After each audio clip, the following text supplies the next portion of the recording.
Hi there, I'm Laura. I'm 27 years old, and I recently found myself navigating life as a newly divorced woman after separating from my husband, Larry. Our love story began back in college, where we shared classes and quickly fell in love. We had a strong bond, but there was always a shadow over our relationship. Larry's mother, Lily. From the very beginning, Lily seemed to harbor an inexplicable dislike for me. She was always meddling in our relationship, offering unsolicited advice, and making me feel unwelcome. I expressed my concerns to Larry many times, but he struggled to confront his mother. He was torn between his loyalty to her and his love for me. Eventually, I resigned myself to endure Lily's criticisms, believing that Larry might have been unknowingly sharing too much with her, giving her fuel to criticize me. Our relationship faced many challenges, with frequent arguments about his mother's influence. But over time, Larry began to understand my perspective and stopped sharing the intimate details of our life with her. After 5 years of dating, we got married, much to Lily's dismay. Despite her attempts to interfere with our marriage, we managed to distance ourselves from her toxic presence for a while. During this period, both Larry and I found success in our careers. Although I admired Larry's accomplishments, I started to feel the need for something more personal, something that was mine alone. We had split our expenses unequally, with me covering the majority, but that didn't bother me much. What really weighed on me was the growing void I felt inside, a desire to pursue something creative and fulfilling. Drawing on my passion for design, I decided to explore graphic design as a side venture. It became a personal project, something I could call my own, and I kept it under wraps for a while, nurturing it quietly as I figured out where it might take me. I decided to take a leap of faith and enrolled in graphic design courses, investing in equipment without Larry's knowledge. My best friend, Mary, was the only person I confided in about this new venture. She was incredibly supportive, offering me both encouragement and practical advice as I developed my skills. As my confidence grew, Mary introduced me to people who were interested in hiring me, even though I was just starting out. They appreciated my work and trusted me with their projects, helping me gradually build a client base. This new source of income made a big difference in our lives. It eased the financial pressures we were facing and allowed Larry and me to enjoy a more comfortable lifestyle. With each paycheck, I saved a portion, dreaming of surprising Larry with something special as a token of my appreciation for his support. However, I hadn't mentioned any of this to him yet, and every time I thought about bringing it up, it seemed like he was avoiding serious conversations. It wasn't long before I noticed something was off. Larry became increasingly distant, and I couldn't shake the feeling that he was hiding something from me.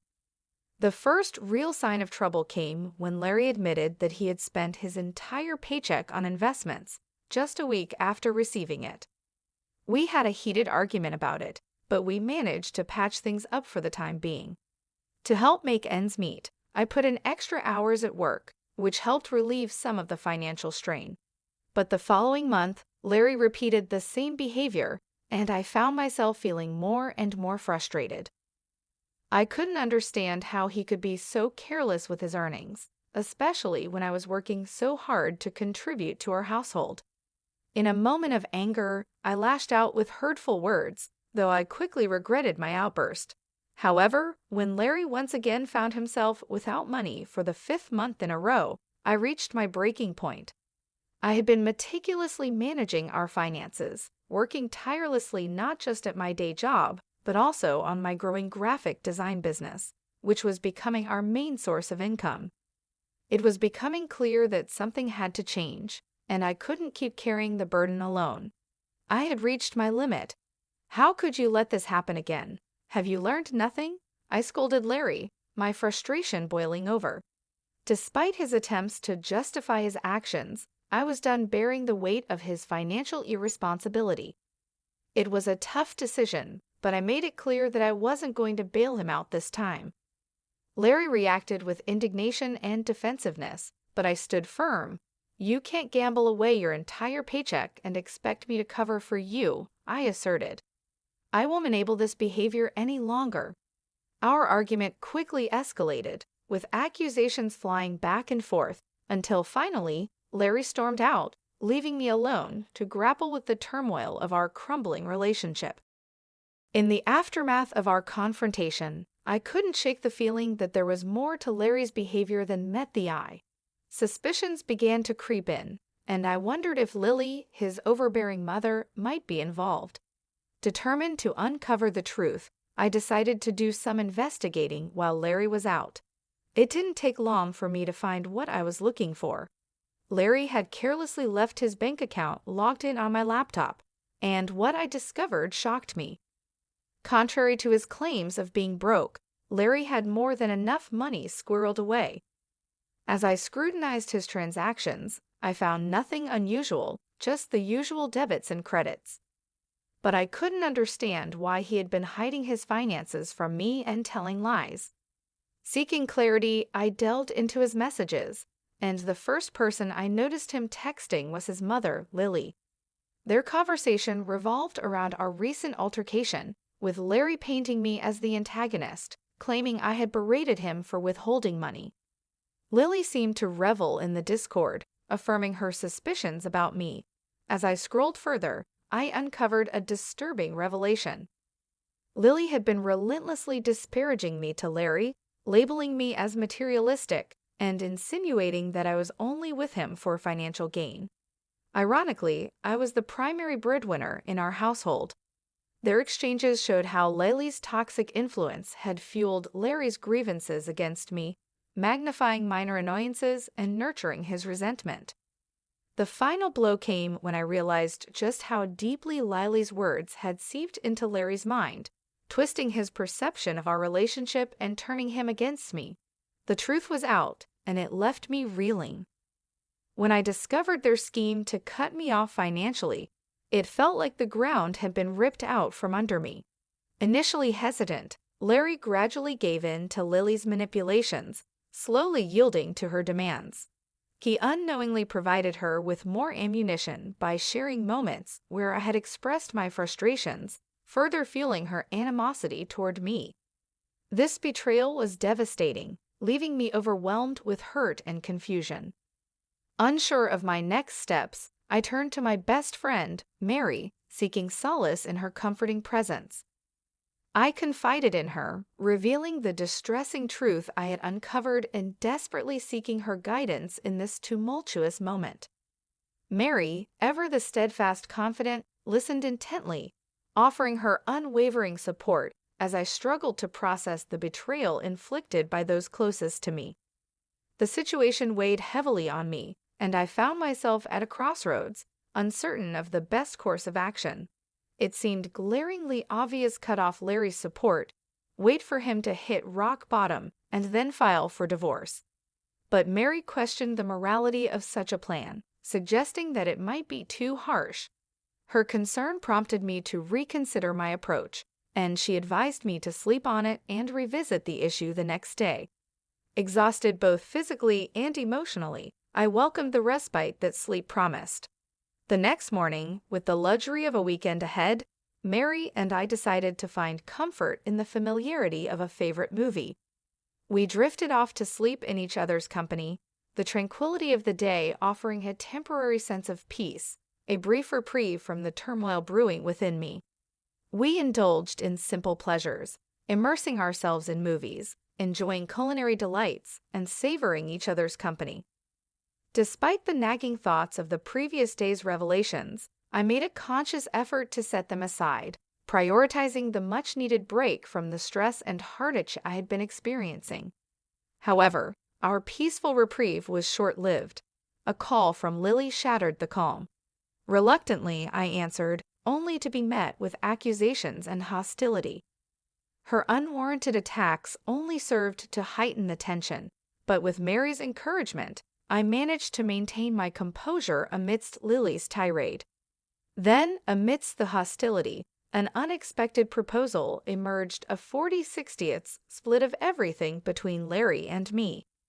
It was a proposition that dripped with skepticism, clearly a test of my commitment to the marriage. Despite the audacity of her demand, it left me contemplating the next steps in what was becoming an increasingly difficult and painful situation. I agreed, willing to explore any possibility of salvaging what was left of our relationship. With a tentative acceptance, we set plans in motion, culminating in a scheduled meeting on Friday to formalize the arrangement. Despite the lingering uncertainty, I resolved to face the challenge head-on, armed with newfound determination to navigate the tumultuous waters ahead. I was stunned by the turn my marriage had taken, caught between disbelief and seething anger. How could Lily brand me a gold digger? And how could Larry stand by and allow such an accusation? I had stood by him through thick and thin, supporting his endeavors even when they led to losses. I had covered for him when he lied and shouldered the burden of our shared responsibilities, all while keeping my own side hustle a secret, waiting for the right moment to reveal it. When I shared the details with Mary, her smile hinted at the brilliance of the plan. Splitting everything evenly would leave Larry with little to fall back on, given his lack of awareness about my additional income. I had initially hoped to surprise him with a lavish gift once my side venture gained traction, but now I was simply grateful to have it as a safety net. Friday arrived quickly, and Mary accompanied me for support. When we arrived home, we found Lily, Larry, and a lawyer already there, finalizing the contract. Ignoring Larry's silent plea for privacy, I approached Lily and demanded to review the terms. As expected, the agreement mandated an equal division of assets, with a clause prohibiting financial assistance between us. Reluctantly, I signed, knowing it would leave Larry scrambling financially. Predictably, problems ensued. Initially, our communication was limited to curt words, the rift between us too deep to bridge. Yet, living under the same roof required some level of interaction. Larry attempted to reach out and mend the divide, but I remained distant, resentful of his complacency in the situation. As time passed, Larry's persistent attempts to reconnect grew tiresome. The weight of our fractured relationship hung heavily over us, and I found it increasingly difficult to maintain my resolve. Despite everything, the reality of our situation was sinking in, and I knew that the path forward would not be easy. I eventually gave in. "Will you please just talk to me? We can't keep going on like this," Larry pleaded, his voice filled with a longing that caught me off guard. It was jarring to hear him express how much he missed our connection, especially after he had willingly signed away our financial unity. "What do you want me to say, Larry?" I retorted, my frustration clear. "Is that why you agreed to sever our finances completely?" His silence was deafening, revealing the deep divide between us as we stood at the brink of our shattered marriage. I struggled with the weight of our choices, unsure if reconciliation was even possible.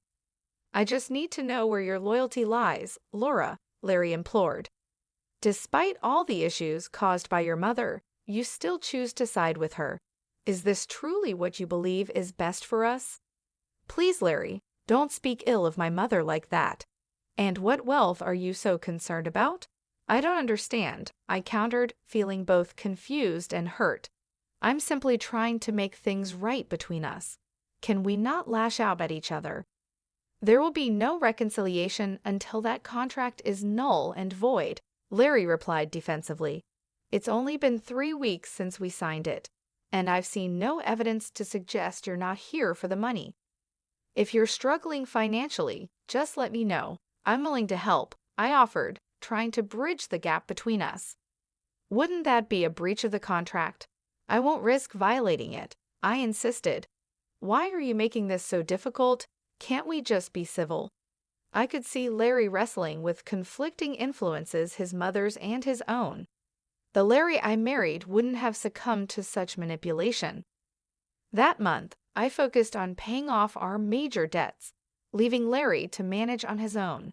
With my share settled, I had more disposable income, and Mary and I indulged in lavish outings, while Larry always had an excuse for his financial constraints. My graphic design side gig was thriving, and I began to seriously consider quitting my day job. Meanwhile, Larry struggled, his portion of the pantry often bare. While a part of me felt sympathy for him, I couldn't ignore the choices he had made that led us here. I reminded myself that Larry had brought this situation upon himself, but that didn't make the unfolding events any easier to handle. Lily's unexpected visit, however, threw me off balance. She stormed into my home, her face a mask of anger, and before I could even greet her, she accused me of stealing from Larry. The words hit me like a slap in the face. Not only was I confused, but I was also immediately on the defensive. How could she possibly think I was stealing from my own husband? "What are you talking about?" I demanded, trying to keep my voice steady. "You're accusing me of seeking revenge on Larry because I don't like the contract he made us sign? That's absurd. Your son has been struggling all month, but it's not because I've been stealing his money to fund my outings. He has no money to steal, and you know it. And let's not forget who actually coerced us into signing that contract in the first place. You forced it upon us, and now your son is paying the price." Lily's eyes narrowed, and I could see her temper flaring. "Liar," she shouted. "I'm calling the police right now." "Go ahead," I replied, meeting her gaze head-on. "I haven't taken a single cent from your son. You won't find anything because there's nothing to find." "Then how do you have so much money?" she demanded, not backing down. "Your job doesn't pay that much more than Larry's, and he's told me you've cut back your hours. So where's all this money coming from?" I took a deep breath, deciding that now was the time to lay it all out. "I have another business on the side," I began. "A graphic design venture that I've been working on for a while now. I was planning to surprise Larry with it, to show him what I'd accomplished. But thanks to your constant meddling, that plan went down the drain. I was even going to use the money to buy you a car as a gesture of goodwill, to show you that I'm not the person you think I am." Lily looked taken aback, but she wasn't ready to relent just yet. "How much do you make from this side business?" she asked, her voice laced with suspicion. "More than you'd expect," I answered. "I've worked hard to build something successful, something I'm proud of. And all this time, I wasn't lying or trying to deceive anyone. I was simply trying to do something good, something positive. And now, thanks to your interference, everything I've worked for has been jeopardized. If you care so much about your son, maybe you should be the one supporting him instead of tearing down everything I've built." With that, I took a deep breath and reached into my bag, pulling out a set of divorce papers that I had been holding onto for this moment. The sight of them seemed to take Lily by surprise, but I was beyond caring about her reaction. I turned to Larry, who had been standing silently by, his expression a mix of guilt and resignation. "I didn't want it to come to this, Larry," I said, my voice softening as I addressed him. "I tried to make things work, even after everything that's happened. But I can't keep doing this. I can't keep living under the shadow of your mother's influence, and I can't keep pretending that everything is okay when it's not. I've worked hard to build a life for myself, and I deserve to be with someone who supports that, not someone who lets their mother tear us apart." Larry looked down, unable to meet my eyes. Lily opened her mouth to say something, but I cut her off before she could start. "This isn't just about money," I continued. "It's about respect, trust, and the foundation of a relationship that should have been built on mutual support. I've done everything I can to support you, Larry, even when things were tough. But I need to take care of myself now. I need to protect what I've built." With those words, I handed the divorce papers to Larry. The silence that followed was heavy, filled with the weight of everything that had led us to this point. Lily looked at the papers, then at Larry, her face a mask of disbelief. I knew it wasn't going to be easy, and the road ahead would be filled with challenges. But I also knew that I couldn't keep sacrificing my own happiness and well-being for the sake of a relationship that was no longer healthy. As I turned to leave, I felt a sense of finality, but also a sense of relief. I had taken the steps I needed to protect myself, and now it was time to move forward. Whatever the future held, I was ready to face it on my own terms, with the knowledge that I had done everything I could to make things right. I had filed for divorce right after we signed the contract, quietly holding onto the papers until the right moment to reveal them. When I finally handed them to Larry, the shock on his face was unmistakable, but I felt no sympathy. I had given him every chance to make things right, and he had chosen his path. I expected Lily to be pleased, given how hard she had pushed for this separation. Instead, her expression shifted to one of fury as she realized the full consequences this would have for her son. I calmly informed them that I would be moving out in last weeks. I had made up my mind, and there was no going back. I agreed to continue splitting the remaining loan payments, but that was the extent of my commitment. Larry, clearly desperate, tried to plead with me, hoping to change my mind, but I remained resolute. I reminded him that this was the outcome of his choices and actions, and that we had both reached a point of no return. In the months that followed, I began to feel a sense of liberation from the toxic relationship that had been weighing me down for so long. Lily, as expected, tried to contest the divorce, likely hoping to salvage something from the situation. However, with our assets already legally separated, there was little for Larry to gain from the proceedings. In fact, he ended up losing more than he ever imagined. Unable to keep up with the mortgage payments on the house, he was forced to sell it and move back in with his mother. As for me, my life took a turn for the better. My graphic design business began to flourish, far beyond what I had initially envisioned. I started landing lucrative opportunities with big brands, and my client base expanded rapidly. It was a blissful and rewarding period for me, one that filled me with a sense of accomplishment and relief.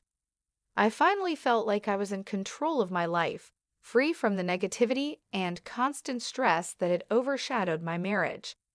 Every day, I felt grateful that I had something to fall back on. My side business, which had started as a small venture, had grown into a successful and profitable enterprise. This financial independence spared me from the fate Larry had to endure, and it allowed me to move forward without the burden of our past weighing me down. Larry's situation was quite different. With the house sold and his financial stability shattered, he struggled to adjust. Moving back in with his mother was a blow to his pride, and I could only hope that this experience would serve as a lesson for him in the future. Perhaps he would learn the importance of responsibility, trust, and the consequences of allowing others to manipulate his decisions. But those lessons were no longer my concern. I was focused on building my own future now. I embraced the opportunities that lay ahead, excited about what was to come. The freedom to pursue my passions, the success of my business, and the peace that came with leaving a toxic situation behind filled me with a sense of fulfillment I hadn't felt in years. Life was finally moving in a positive direction, and I was determined to make the most of it. I surrounded myself with supportive friends, like Mary, who had stood by me through thick and thin. Together, we celebrated the small victories and the big achievements, knowing that this new chapter in my life was just the beginning. Looking back, I realized how far I had come and how much I had grown. The painful experiences of the past had shaped me into a stronger, more resilient person. I was no longer the woman who had been manipulated and overshadowed by others. I was now someone who knew her worth, who understood the value of independence, and who was ready to take on the world with confidence. The future was bright, and I was ready to face it with open arms. No longer burdened by the mistakes and betrayals of the past, I was free to pursue my dreams and live life on my own terms. And that, more than anything, was the most rewarding